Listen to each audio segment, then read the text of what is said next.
President Tinubu has dissolved the Niger Delta Development Commission as well as the Sports Ministry. Now, the responsibility of the Ministry of Sports Development has been transferred to the National Sports Commission, which will now handle all sports activities in Nigeria. And so to discuss this, we're joined by Head of Programs Wazobia Cool FM, and that is China Acheru. China, many thanks for doing this with us. I appreciate you for coming on. Let's get started. I mean, the first question I'd like to ask is, dissolving the sports ministry, does it align with the government's broader national development agenda, particularly regarding, youth engagement and sports development? Well, it has been on the card for a while now, and those talks have gone on for some time. Should we have the Sports Commission actually run sports and administer sports in the country, or should we leave it at the Sports Ministry level? And the announcement came about 2 hours ago. It's still sketchy. It's still a bit sketchy. There's not been much details given to us. We don't know what the structure will be like. We're not sure how it's going to run. But yes, the government has eventually said no more Sports Ministry and welcome to the National Sports Commission. How it's going to run is another matter entirely. How it fits into the government's plan to develop sports, we will know with time. But for now, it seems like just a change in nomenclature. Let's talk about impact. It seems that way. Right.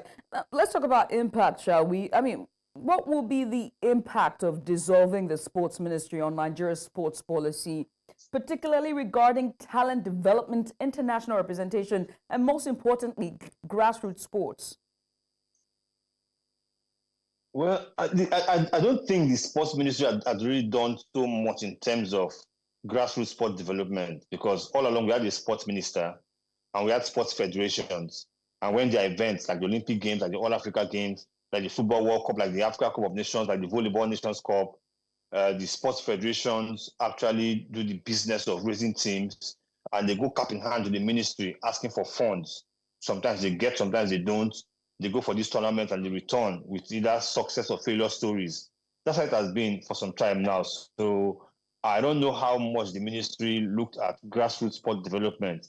But what's the difference between the sports minister and the sports commission?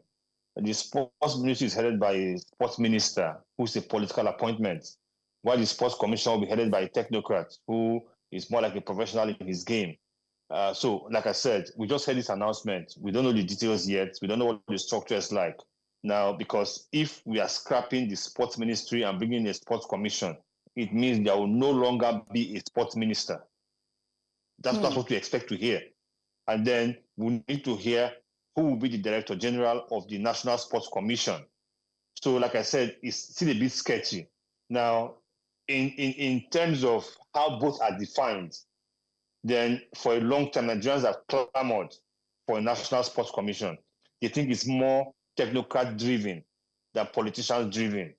It's more. But with the way things are run in Nigeria, we suspect every move. We second-guess everything done by government. So a lot of people are thinking, is this not just a change of name? Will anything actually change in terms of how this body will work? Again, like I've said twice already in the short time I've spoken, we await details. It's still very sketchy. So the announcement just came. Right. And awaiting details and looking forward to what the structural reforms will look like and just the KPIs or whoever is going to be appointed as the director of this commission. Let's take a look at, let's be preemptive here in terms of what we want to see with the new directorate and commission when it comes to funding, particularly funding for sports program and especially athlete development. In your view, what would be a better new administrative structure so that there will be no loss of focus on key sports initiatives? It's because if we have a professional running the sports commission, then we expect his key lieutenants to be professionals. We'll say goodbye to the days of civil servants heading different parastatals or in the sports ministry. We know how we speak of civil servants and, doing the professional job. Now we'll actually have professionals, run the different aspects of the commission. That's one. And because it's technocrat driven, we're going to see policies, we're going to see ideas, we're going to see forward thinkers.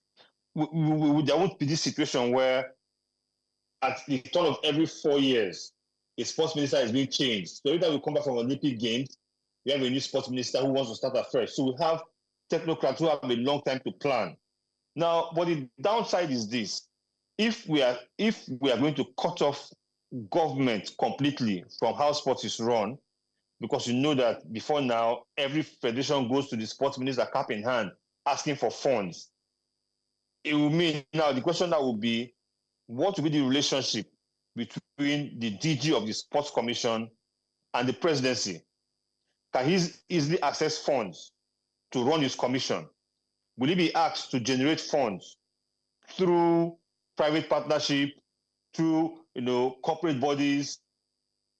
How would this be done? But on the professional point of view, we've always craved for a commission because we believe that there will be forward thinkers running sports in the country, and Nigeria has always needed forward thinkers. So a commission will give us forward thinkers, and we'll begin to see laid down programs and steps to attain greatness. That's what we want in Nigeria. Well, we do hope to see what would come in the coming days, whether or not the appointment of a director would be someone who is well equipped and capable of steering the nation's sports sector, if it's just going to be another technocrat appointment. But until then, only time will tell. I want to say thank you, China Acheru. He is our guest today and also the head of programs, Wazobia Cool FM. Once again, many thanks for doing this with us. Pleasure is mine.